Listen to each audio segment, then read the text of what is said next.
Okay, so we have a new episode of Legends and Leaders, and today it's great to have Taylor here. Taylor, you're somebody that has a pretty interesting approach to the world of cybersecurity and of data.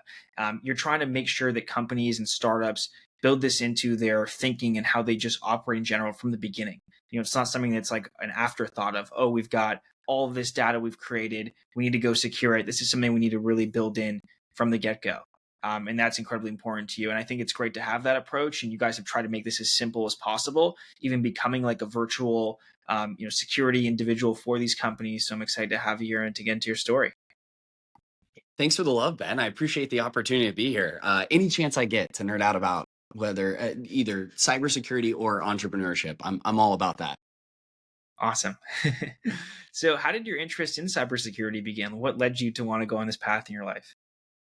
Yeah, I got recruited out of college. I went to I say Uncle D, Deloitte, and I was in Portland, Oregon, working for Deloitte as an IT auditor. So I basically like had to come in mostly for publicly traded companies, but I specialize in life sciences healthcare, where we had to audit their financial systems, and I had to look at all the IT stuff and uh, basically very early on in that trajectory, I got exposure to a cybersecurity project and I realized, oh my gosh, this is so much more fun than being an auditor. Nobody likes an auditor. Like you're just coming in to audit systems. You are there to find things and report people. And it was not a fun job. So I got exposure to someone that let me be on a cybersecurity project that then allowed me to be on other cybersecurity projects. So I was at Deloitte for almost 5 years and got to nerd out on all sorts of things. I had to bounce back and forth between audit and cybersecurity. So I think that's really what like gave me this obsession of anything but being an auditor sounded so appealing to me, and I kept the passion. So I thank you, Uncle D. Did they give you a lot of creative freedom to experiment and to really understand what the problems were that these businesses were facing?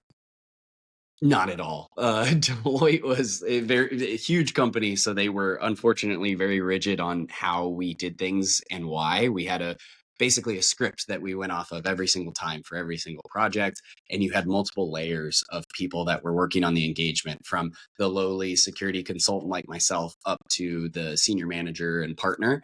And so we were coming in and doing specific style projects. Usually it was something along the lines of uh, implementing a system that would help protect PHI, for example, protected health information, or helping to roll out identity governance, which is like getting the right access to the right systems at the right time. So it gave me great exposure to like basically risk management and that idea. But essentially, it was very rigid on what I got to do and how I did it. So, when did you start thinking like I should go out on my own and create my own company in this category? Like, how did the specific idea for the company come to you? It was actually complete accident. I after Deloitte, I took a job for another consulting firm where I was a chief security officer. I was being able to work on cybersecurity internally at the company, and then also help build out services for that consulting firm to be able to offer to their clients. I was bored as hell. I didn't enjoy my job, and so I actually quit with a few interviews lined up. And this was February of 2020 when COVID hit, and all my interviews dried up. I had just proposed to my now wife. We had just bought a house, new vehicles. She was going to kill me, and so I was getting a little desperate on, hey, what can I do to make money? And I found Upwork, and I got on Upwork, and that's when I kind of got this. I basically noticed that there were a lot of companies on there, mostly startups, that needed help with cybersecurity. And they were posting on there that they needed help with security questionnaires, or they needed help implementing a security program, or getting through an audit. And so I realized, oh, I know how to do that. And so I started applying for these jobs. And after a handful of projects, that's really what gave me the bug of, hey, there's something to be done. Like there's an opportunity here.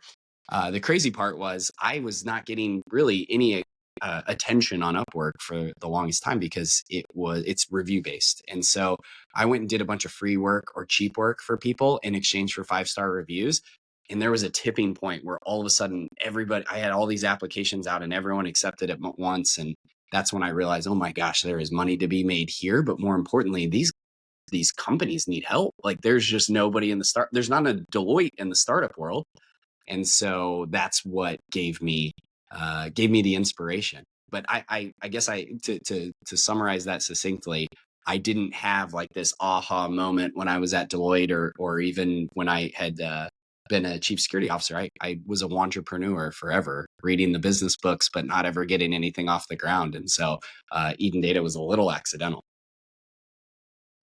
So, I mean, I definitely understand, the need for it and, how it addresses certain companies.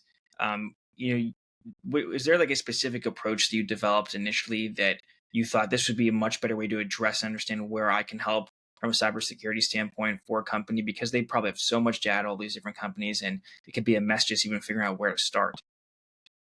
Solid question. Solid question. So yes, I initially I kind of had a two-pronged approach. One is that I took a lot of that enterprise grade cybersecurity mentality from Deloitte, where we were mostly just working with massive companies and piecemealing together the pros and the cons on what could be brought to an early stage startup, for example, or a company that has no security program to speak of.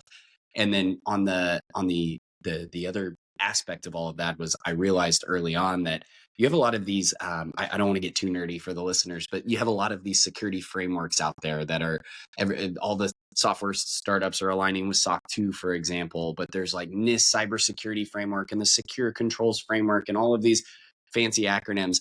Those are built to be kind of a one size fits all framework. And so you can't just download that off the internet and implement that one by one into your startup. A lot of it's very arduous. It doesn't apply to you as a software company. A lot of these were written many years ago. And so they're a little outdated with the rise of cloud technology and AI and such. And so I just took a lot of that information and took what was applicable and removed what was not. That was my approach very early on, is how can I get it to where I can build a no BS security framework or security program for these startups where they know what to focus on, and save them the headache of going down a path for things they don't need. And then the other aspect of all of this is that security is very much looked at as like a cost center. Everybody says, I got to spend money on this. It doesn't bring me money. It's just to check a box or to keep me from being breached or whatever the case may be. But in reality, these days, as a software company, big or small, you actually need cybersecurity in order to sign enterprise customers. So if you're selling to Walmart, for example, Walmart's going to tell you you need these security certifications in place. You need cyber insurance. You need a pen test. You need all these things. And so how do you build a security program that actually does generate you money by getting you more customers? That was an approach that kind of hit me over the head pretty early on, and I kind of just ran with that. That's a fascinating point because I think a lot of people look at it as like this is just an expense they have to take on. It's part of doing business, but you're like, you can't get certain customers unless you have this. This is a positive. It can increase your revenue, and that's a whole different way of looking at it. I'm sure marketing too, to market what you're doing like that has been probably very helpful. Exactly. Yeah. This market as a cybersecurity market in general was built on fear, uncertainty, doubt. Like it's like you don't want to get breached. You don't want to end up in the news. You don't want your customers to hate you. That's all well and true, but unfortunately, especially in like the tech world, those companies are not the same as they're not they don't worry about the same things as like the Walmarts of the world, where Walmart, once they have brand reputation, they have stakeholders, they have financial statements and things that they have to consider when they are looking at cybersecurity risk. A startup, they're trying to survive to their next series round. They're trying to sign their next enterprise customer. They are trying to protect their brand long enough for them to be able to get big enough to care about the things that Walmart cares about. And so it's a different mentality, it's a different focus. And when I started Eden Data, it didn't seem like the world really realized that. And so that was something that I really leaned into heavily. I mean, it seems like you also care about the next generation of business a lot. Focusing on startups, on newer companies. You still have some incredible clients like Zendesk and some of these major names, but you also focused on some of the startup world. Like, why do you care so much about that? Why is that like a market that just kind of has not been targeted and maybe it's out of the price range of some of like the competitors? Yes, I would say that there's two pieces to this. One is that as an entrepreneur myself, I absolutely understand the founder to founder mentality of just what it takes to be a founder and create a successful company. And you have so many countless obstacles that you have to deal with along the way. Can I remove some of those barriers by creating a service that helps founders? That's something that I'm very passionate about. And then secondly, it's a little more selfish, but I love working with these startups. Like they're changing the world. They're doing things that are arguably cooler than what Eden Data is doing. And I get to work with them every day. My team and I, we are working directly with the founders. We're interacting directly with the board of directors. Like we're getting to talk to these stakeholders that are solving some real world problems, and having that ability, it's just so much more exciting than working with, no offense to like a law firm or like a hospital or things like that. So those are the two main reasons why I went after the startup market. That makes sense. Yeah, I mean, you've got to enjoy what you do. So you've made information security something that it should be core to all the businesses that you work with, and you've made it clear that this is core to them. How do you like establish that in their operations and the way that these companies work? To ensure that what they do is done securely and it's not too complicated for these people to deal with. Oh, you nailed it on the last part of that question. So security is also looked at as like a barrier, basically, especially from a technology standpoint. CTOs and heads of DevOps and such, they hate security professionals because it's creating process. It's creating things that are blocking them from being able to deploy code or make changes and do anything in their eyes meaningful. And so one of the things that I obsessed over in the early stages was just figuring out how can I reduce risk while still allowing someone to do their job. And that's what cybersecurity is all about, is you're just taking a risk and you're trying to reduce it or remove it. There's no way to fully go from 100% risk to 0% risk, but you can do things to mitigate your risk or transfer it or do a number of things. And so understanding what those risks are and then figuring out processes to where you can reduce those as much as possible while not impacting the business detrimentally. That's something that took a lot of blood, sweat, and tears to obsess over, because I mentioned those standardized frameworks earlier. For example, you can't just take those controls and those risk objectives and such. You can't just take those and apply them to any old startup, because startups, they operate in a scrappy manner. They have different technologies. They are largely remote workforces. The way that they're doing business is just completely different, and so you have to adjust accordingly. And that's something that I had to obsess over early on, simply because I wanted to make friends and not enemies as I'm selling to these startups and trying to bring value to their IT environment and to their business. You always thinking about being like this virtual CISO for them, or was that something that evolved later on? So it was actually, that's a solid question, because the way that I came at this, or I've adjusted so many times. So any founders out there listening definitely know that you have to pivot like a bazillion times. But the way that I came at the market initially is that I wanted to focus on compliance. And typically I'm a SaaS startup providing services to Walmart, and I need to be able to have my SOC 2 attestation. I need to be able to pass a SOC 2 audit and have that pretty certificate to show to my customers. That was a big revenue driver in the beginning of Eden Data's trajectory, and it still is, helping someone align with compliance requirements. But there's also this aspect of cybersecurity, and that's where the virtual CISO element came in. The way that we look at it is, you're either trying to protect yourself against an auditor, or you're trying to protect yourself against a hacker. And those are two different things. And sometimes a business needs both. In my opinion, every business needs both. But when you are an early stage startup, you're going to care about the thing that impacts your revenue more. That's compliance. That's getting that SOC 2 certificate and that attestation, that report, and being able to put it on your website. They want to care about security, but they don't have the funds, they don't have the time, they don't have the bandwidth, right? And so a lot of times our customers start with compliance, and then they evolve into that virtual CISO kind of service that we offer in order to mature their security posture, and protect the brand, and address the things that I talked about previously. Mhm. Yeah, I mean, it's a more intensive role of what's really needed there. So it's probably for some of the bigger brands you're working with.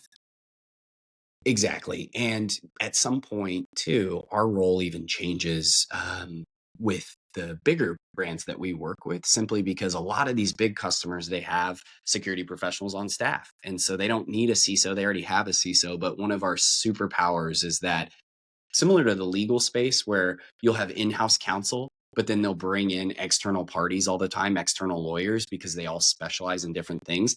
there's like 114 different cybersecurity domains. And so being able to have skill sets in each of those is impossible for an individual or even a small group of people. And so I built out this team of all these different people that all have different specialties. And then the bigger companies leverage us to get the right specialty at the right time. So trying to copy the legal space in that regard. Makes sense. So how did you get clients like Zendesk and like some of the other big names? I mean, you have more than 200 clients at this point. It's what last number I saw. What has been your kind of your approach to getting these people to sign on with you and to trust you? Well, besides guerrilla marketing, we really obsessed over branding in the beginning and then focused fully on how can we get inbound. We don't do outbound simply because the entire security industry is built on trust, right? You have to, that's the premise of cybersecurity. And so people are not going on Google and saying best cybersecurity company in America. They're not looking and just, maybe some companies are, but in our opinion, typically it's referral based. Typically it's like, I need this service. Let me ask my fellow friend founder, or let me ask my board member, somebody, if they have somebody they recommend. And so we focus on partnerships, and then we focused on having a sexy brand. Like that's really the two main areas, the two main levers that we pulled. At the end of the day, when I started Eden, the one thing I wanted to make sure that I did was not look like every other consulting firm out there. And that seems like that's a hard thing to do. It's not.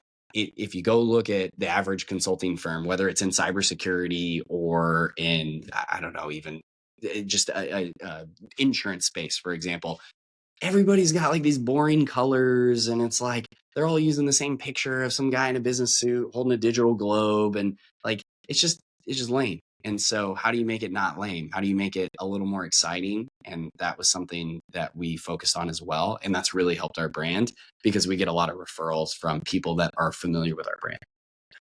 It's really just such a referral based business. It's at the end of the day, cybersecurity is absolutely a industry that is still growing and is really early stage in the grand scheme of things.